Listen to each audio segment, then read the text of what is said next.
bank alert, bank alert, bank alert, credit alert, bank alert, credit alert. Give me the money, Bikoye Mego.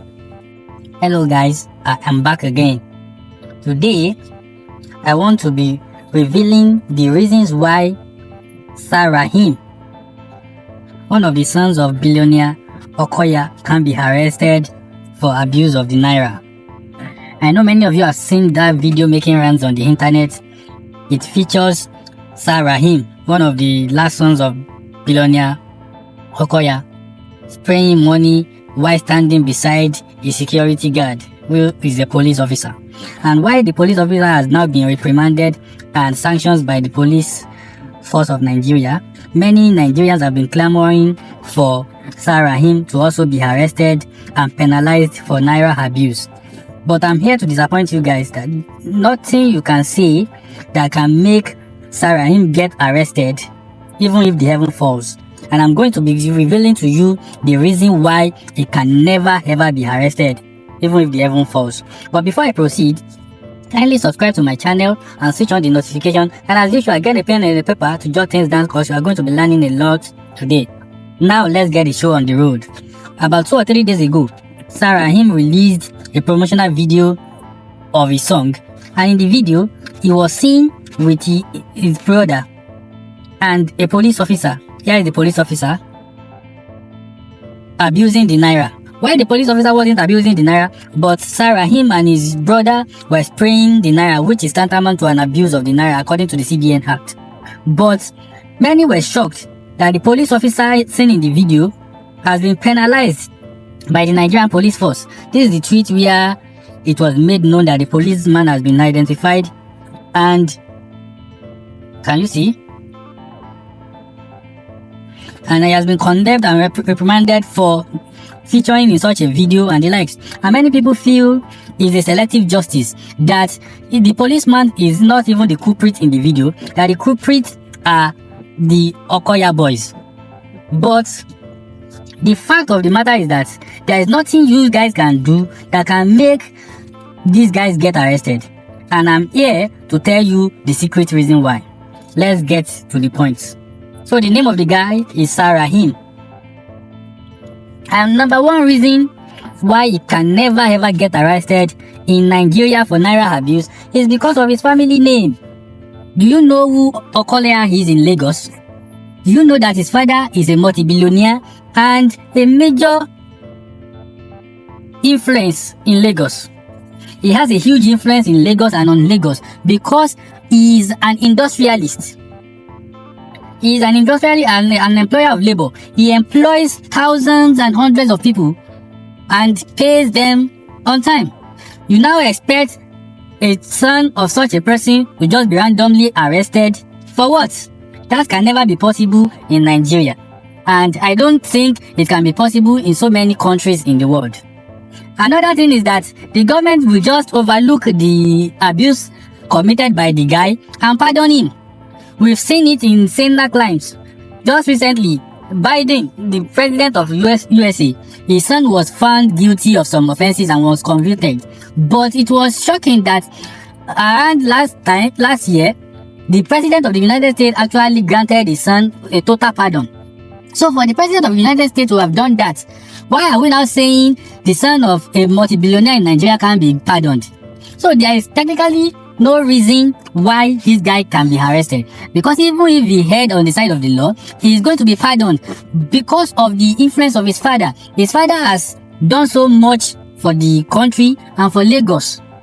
For his son to just be arrested for Naira abuse, because based on hierarchy, that offense is just a minute offense and can be disregarded. Another thing is that this man is even close to the seat of power. Another thing is the closeness of the father to the seat of power. It is not a secret that he is highly respected by the president of the country. And the president has even openly said it that this man was once one of his benefactors. So you now expect the son of such man to commit a small offense of Naira abuse and get arrested while the president is still alive. It is not possible. Let us be sincere with ourselves. Nobody would allow such to happen because the crime that he committed is not criminal in any nature. It's just like a minor offense. So that's the number one reason why this guy can never and ever be arrested, even if we continue to cry blood. Another thing is the issue of police jurisdiction. Many people have been saying the police should arrest him. But my question is, on what basis will the police arrest this guy? The crime he committed does not fall under the jurisdiction of the police. And I can back it up. This guy abused the Naira. Quite alright. The first question you should ask is that, who is responsible for prosecuting somebody that abuses the Naira? Is it the police or the EFCC? Your guess is as good as mine. It is the EFCC that has the responsibility and the mandate to penalize whoever abuses the Naira because it is borderline financial offense and the likes. The guy broke a CBN Act. And this does not warrant any arrest from the police. That's why no policeman in Nigeria can arrest this guy. Because the crime, the so-called crime that people allege that he committed is not under their jurisdiction. It is the work of the EFCC to arrest him. So if you are even calling for the arrest, be correct on your stance. Call on to the right authority to arrest him, not the police. The police can do nothing in this case. And let me back up this claim. We know that just recently, Bobrisky and Cubana chief priest were both arrested. The question now is, who arrested them? Here is your answer. Can you see? From this screenshot, Cubana chief priest was arrested by the EFCC for Naira abuse. He wasn't arrested by the police. It was the EFCC that carried out the arrest. So in this case also, the police have no right to arrest Rahim. Another example is that of Bobrisky.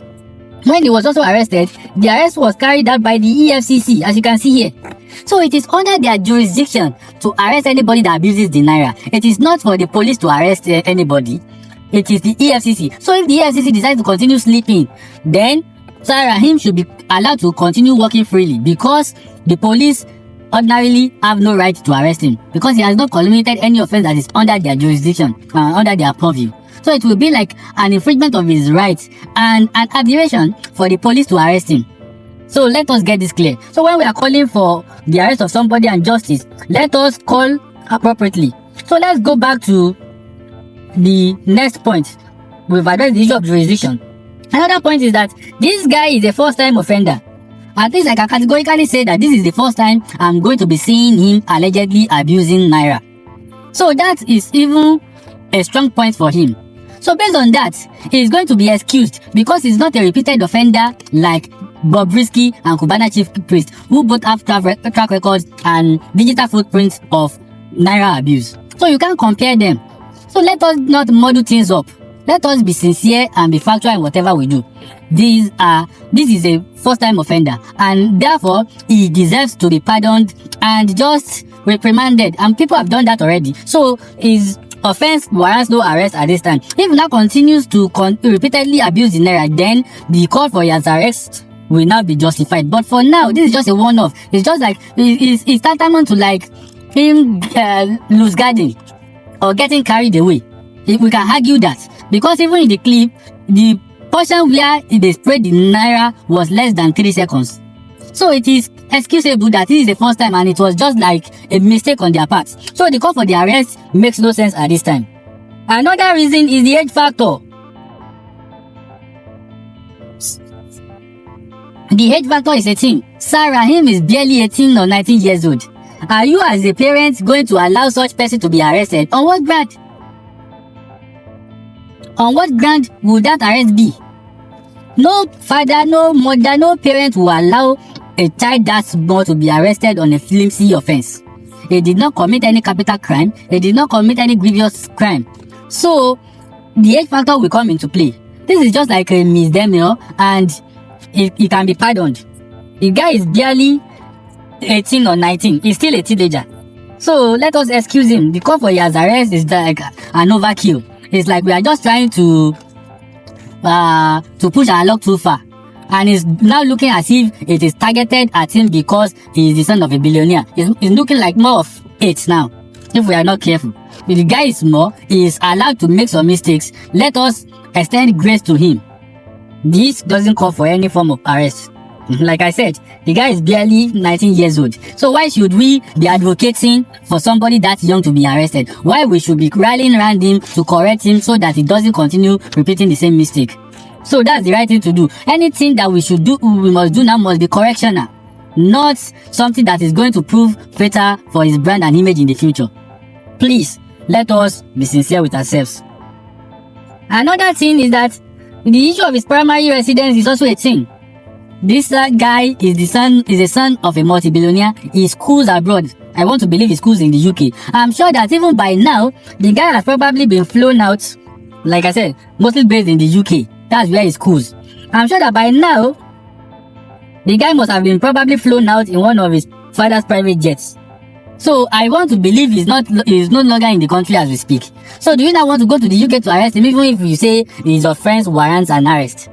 Are you not going to go to the UK to arrest him, pull him out of school, and bring him down to Nigeria to punish him? And I'm sure that the guy has dual citizenship. He is probably born in the UK, so he's also a British citizen. So you can't just trample on him like that. You have to accord him some level of respect based on the fact that he is also a British citizen. And I'm sure that he is most likely out of the country already. So we are just crying on the internet calling for something that is technically impossible. So that's all the reasons I have for why the police can never ever arrest him, even if the heaven falls. Let us get it straight into our skull. Thank you guys for staying with me up to this time. Thank you for watching this episode with me till this moment. I'm sure that you've learned one or two things. And before you go, kindly do something for me. Subscribe to my channel and switch on the notification so you can get alerted anytime I drop a content. Thank you. Bye.